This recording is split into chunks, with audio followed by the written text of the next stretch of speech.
How to change your name on Facebook. First of all, you need to go ahead and open your Facebook application, log into your account, and make sure that your Facebook application is up to date. Now tap on the three lines in the top right corner of your screen, scroll down, tap on Settings and Privacy, and then go to Settings.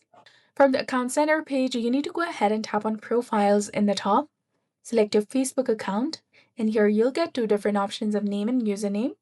Tap on Name. Go ahead and delete your previous name and set a new one that you want to change to. Then tap on Review Change in the bottom that is highlighted in blue color, and you'll be done. Note that you can only change your name after 60 days, and you cannot add any unusual capitalization, punctuation, cactus, or random words. So that's it for this video. I hope you found this helpful. If you did, please like, share, and subscribe. Thanks for watching.